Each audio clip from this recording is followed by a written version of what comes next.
Sur la chaîne, on parle généralement de 3 sujets. On parle d'Ableton, on parle de matos et on parle aussi de musique, notamment de musique plutôt orientée autour du jeu vidéo. Étant compositeur dans le domaine du jeu vidéo, j'en fais beaucoup. Donc ça m'arrive d'en parler, de partager comment je fais tel ou tel type de musique. Mais il y a une chose qu'on a arrêté d'aborder sur la chaîne depuis un long moment, c'est le sound design. Alors, je parle pas forcément de designer des patchs son pour des presets, par exemple pour un synthé, etc. Non, là je parle vraiment de bruitage. Comment on fait pour faire des bruitages sur de la vidéo, du jeu vidéo, etc. Et j'ai eu l'occasion récemment de donner un coup de main à un pote pour faire une petite séquence de sound design pour une petite participation amateur à une sorte de fan dub. Et mon pote, il est très bon acteur, mais il est pas très bon en sound design. Et je lui ai proposé de l'aider. Merci, mon bon seigneur. Vous allez voir qu'au final, le sound design, c'est souvent de l'assemblage, du bricolage et ce que j'appelle du layering. Mais ça, on va y revenir. Globalement, à la fin de la vidéo, vous verrez comment je fais du sound design à l'image et vous allez voir que c'est plutôt intéressant. Ce que je vous propose, c'est qu'on va d'abord découvrir la vidéo et après, on va décortiquer un peu tout ça. Pour une vingtaine de secondes, j'ai mis à peu près une quarantaine de minutes à tout bruiter. Quand j'ai commencé mon travail dessus, mon pote avait déjà fait une base de sound design qu'on va découvrir de ce pas, comme ça vous allez voir un peu le rendu.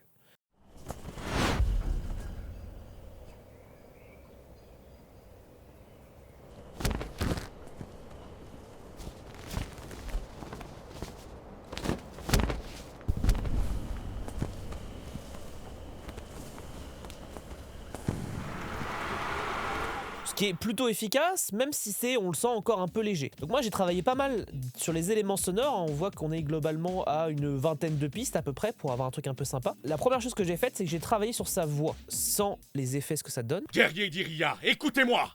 Que nos larmes et notre colère deviennent une force implacable. Prenons les armes!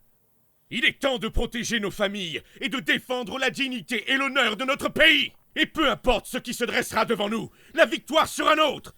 Car nous sommes le peuple inflexible d'Iria! Ce qui est très bien, mais effectivement, quand on regarde un peu la vidéo, on remarque qu'il y a plusieurs niveaux de plan. Déjà, on a une vue d'assez loin, puis ensuite on va avoir un plan très rapproché, puis un plan où on l'entend, mais on est légèrement décentré pour voir le personnage qu'il y a derrière, puis on va avoir un plan de dos.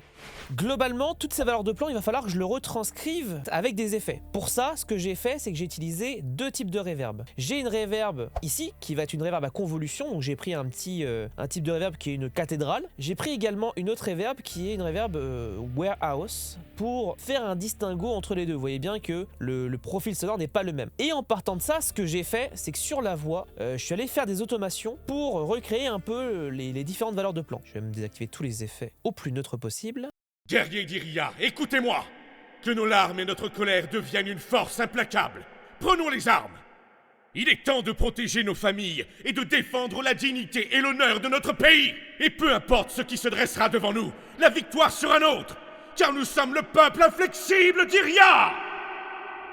Donc on va avoir une reverb de loin ici, reverb de près qui du coup, je coupe la reverb de loin ici pour laisser de la place, puis je la fais réapparaître et surtout à la fin je fais un petit pic pour sublimer le cri en fait. d'Iria!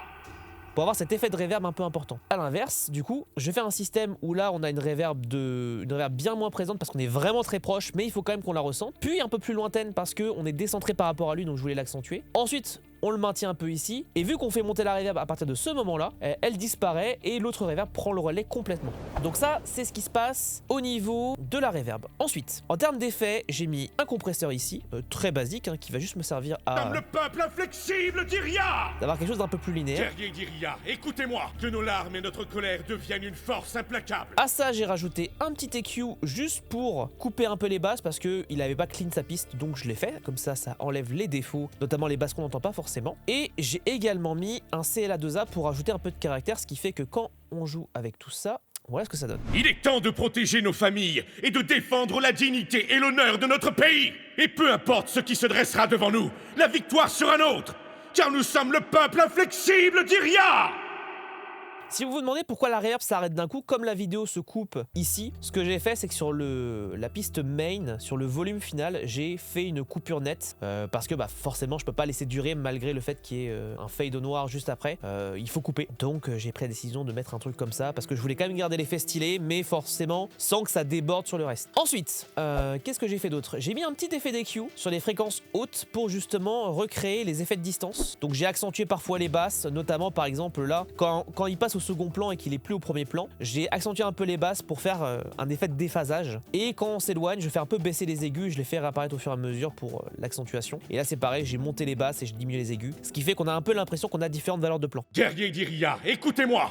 Que nos larmes et notre colère deviennent une force implacable. Prenons les armes! Il est temps de protéger nos familles et de défendre la dignité et l'honneur de notre pays. Et peu importe ce qui se dressera devant nous, la victoire sera nôtre, car nous sommes le peuple inflexible d'Iria! Donc ça c'est la première chose que j'ai faite quand j'ai commencé à bosser là-dessus, c'est de mettre une reverb un peu sympa. Ensuite, une fois ça fait, j'ai fait un truc que je fais souvent, c'est que je commence par les ambiances. Parce que forcément, les ambiances ça remplit tout de suite et ça permet de se caler par rapport à la voix. Donc j'ai mis plusieurs layers. Déjà j'ai mis une première couche qui va être du vent. Parce qu'on le voit, hein, les drapeaux bougent beaucoup, donc il y a un vent assez présent, donc je l'ai mis en fond très léger. Ce à quoi j'ai rajouté un autre vent, plus froid, plus arctique, parce qu'on est dans un truc un peu de guerre, un vent important en plus, donc j'ai voulu rajouter ce côté froid au niveau du son, et donc j'ai mis un vent comme ça.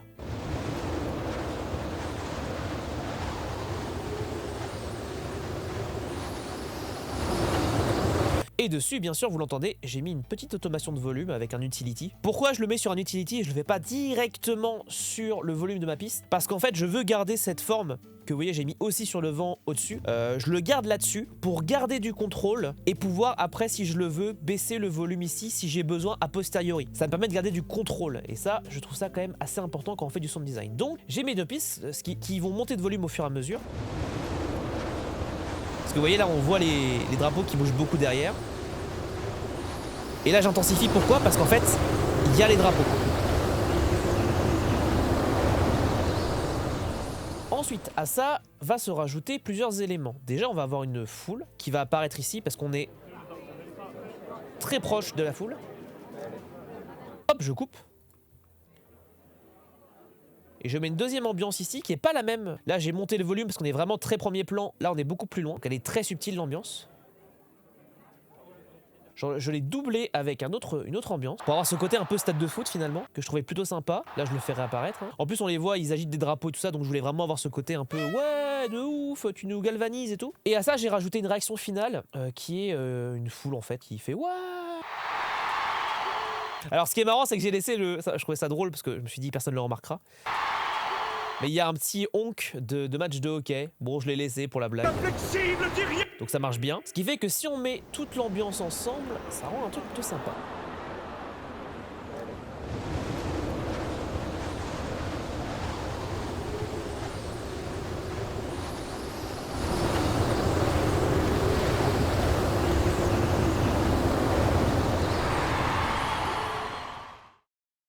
Ce qui fait que quand on met l'ambiance et la voix, ça marchait pas mal. Maintenant, il fallait que je rajoute quelques éléments supplémentaires qui vont être du sound design. Parce que quand on regarde un peu la vidéo, on remarque plusieurs choses. Déjà, la première chose, si on va au tout début de la vidéo, c'est qu'on va avoir un drapeau qui permet de faire la transition du blanc vers la scène. Et donc ça, il va falloir le faire. Donc il va falloir avoir à la fois ce côté un peu cinématique, mais également le drapeau. Donc ça, on va y revenir. Ensuite, ça c'est un truc que je fais systématiquement quand je commence du sound design, c'est que je note un peu tous les points clés et je vais sound designer en fait, élément important par élément important et voir à quel moment c'est suffisant. Donc je commence par les éléments importants, puis les éléments de second plan, puis de troisième plan, etc. jusqu'à ce que ça soit suffisant. J'évite de littéralement tout sound designer. L'objectif, c'est que ça marche à l'image. Si je ne mets pas tout, mais que ça fonctionne, c'est pas grave. L'important, c'est que ça puisse fonctionner. Surtout qu'après, il y a toujours un risque sur des séquences comme ça qu'il y ait de la musique. Donc il faut aussi penser au fait que il faut que je laisse de la place pour que la musique puisse faire son trou aussi également là-dessus. Donc souvent, ce que j'ai tendance à faire, c'est que d'abord j'en mets beaucoup, ensuite j'en enlève, et surtout quand la musique arrive, je regarde où est-ce que ça rentre en conflit et j'essaie de faire en sorte que les deux marchent bien. Qu'est-ce qu'il fait ensuite? En action importante, il serre le poing avec une sorte de gant en cuir. Il a une armure, on le voit. Ensuite, il va faire un mouvement, voilà. Et là, il va beaucoup bouger au niveau de sa main. Ensuite, on a un plan qui s'élève avec les drapeaux qui passent au premier plan et vous allez voir qu'il rebouge, il fait ce mouvement-là, puis il revient en arrière et après c'est fini. Comment j'ai fait tout ça? Alors, il y a plusieurs éléments sonores. Déjà, j'ai mis des whoosh pour accentuer l'action. Sachant que sur la partie sound design qu'avait fait mon pote, il y avait déjà un élément sonore. Il y a un léger drapeau, mais c'est surtout un whoosh. Je l'ai accentué avec un whoosh dans les basses et j'en ai mis un deuxième ici, beaucoup plus court. Et vous voyez, je n'ai pas accentué le mouvement de caméra jusqu'au bout. Parce qu'en fait, il y a d'autres éléments sonores qui vont se rajouter. Notamment, j'ai dû mettre un deuxième whoosh, ouais, je le vois ici, là, qui va être un petit bruit comme des ailes qui s'envolent, que j'ai mis également ici. qui me sert en fait à accentuer le côté drapeau, qu'on verra juste après. Le drapeau, comment j'ai fait? J'ai récupéré des bruits de drapeau, pardon, et je les ai un peu découpés pour que ça fonctionne à l'image. Donc on va retrouver un drapeau ici, un bruit de drapeau. Je l'ai pas forcément suraccentué parce que même s'ils sont proches, le sujet principal c'est lui. Par contre après vous verrez je l'ai accentué à mort ici en mettant une couche et en le doublant avec un... En gros je suis parti du même son sauf que je suis allé prendre un segment plus loin. Ce qui fait que quand on les superpose... Bien évidemment, j'aurais pu en faire plus, mais il faut garder en tête aussi que tout ça va s'empiler avec le vent en plus par-dessus, et il va falloir qu'il y ait la voix. Donc il faut que le sound design fonctionne à l'image, mais surtout il faut que la voix ne soit pas trop, en fait, ne fasse pas trop marcher dessus. Un autre whoosh que j'ai mis ici, qui est littéralement un whoosh de cuir, qui va me permettre à l'accumulation d'avoir quelque chose de sympa, et le tout cumulé.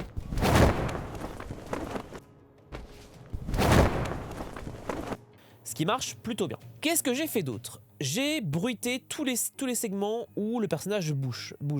J'ai récupéré des bruitages de soldats.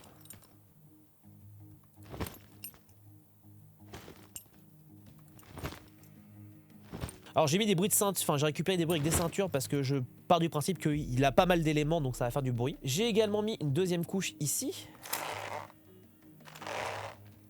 Pour accentuer le fait qu'il serre les gants. Et j'ai mis des petits bruits de whoosh pour ses mouvements.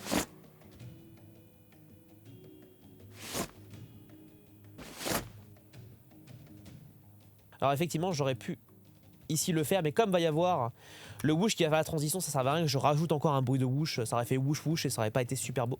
Et ce qui fait qu'avec tout ça, avec tous ces éléments, on arrive à un rendu plutôt sympa. Je vous fais écouter tout le sound design à part.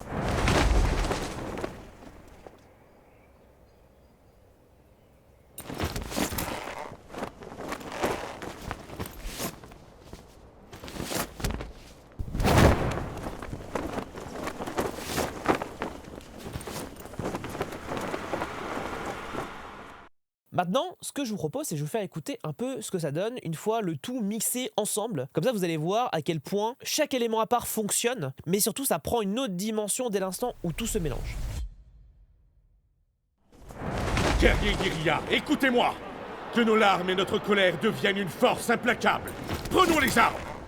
Il est temps de protéger nos familles et de défendre la dignité et l'honneur de notre pays. Et peu importe ce qui se dressera devant nous, la victoire sera nôtre! Car nous sommes le peuple inflexible d'Iria! Voilà globalement ce que ça donne une fois le tout mixé. Je me suis amusé parce qu'il n'y a pas de musique de base sur le truc, et je me suis dit tiens, j'ai une vieille musique qui traîne. Je me suis dit bah tiens, on va faire le test de mettre une petite musique en fond pour voir ce que ça donne. Voilà le résultat avec musique rajoutée, un peu synchronisée à l'image.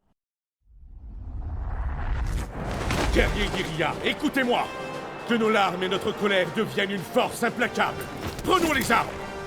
Il est temps de protéger nos familles et de défendre la dignité et l'honneur de notre pays. Et peu importe ce qui se dressera devant nous, la victoire sera nôtre. Car nous sommes le peuple inflexible d'Iria!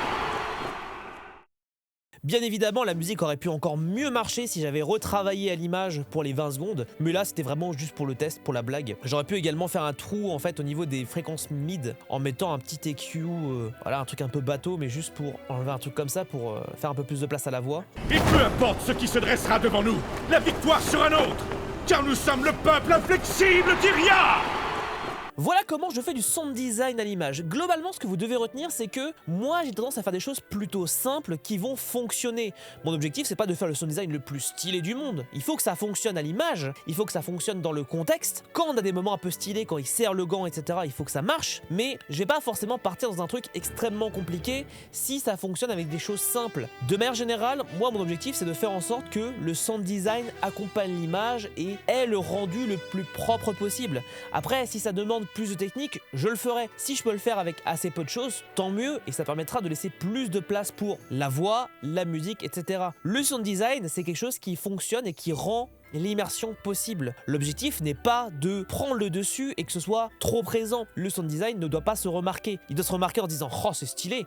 mais ça ne doit pas sortir le spectateur de l'immersion, et c'est pour ça que je vous montre ça aujourd'hui, parce que je trouve ça assez intéressant de voir un peu comment on peut faire avec assez peu de choses. Au final, ça m'a pris 40 minutes pour faire à peu près 20 secondes de cinématique. Vous voyez très bien que si on prend le temps qu'on dose les choses et qu'on essaye de bien faire, on arrive à un rendu qui est quand même plutôt satisfaisant. Mais ça, c'est mon avis, c'est ce que je pense. Dites-moi dans les commentaires ce que vous en pensez, est-ce que vous trouvez que ça marche bien, est-ce que vous trouvez que ça pourrait être mieux? N'hésitez pas à me dire dans les commentaires ce que vous en pensez. Et moi je vous laisse pour cette vidéo, n'hésitez pas à mettre un pouce bleu et à vous abonner pour ne pas louper les prochaines vidéos. Et si jamais le sound design, la musique c'est un sujet qui vous intéresse, n'hésitez pas à rejoindre le Discord de la communauté, le lien est dans la description. Sur ce, moi je vous laisse, je vous souhaite à tous une bonne journée et je vous dis à la prochaine. Tchuss!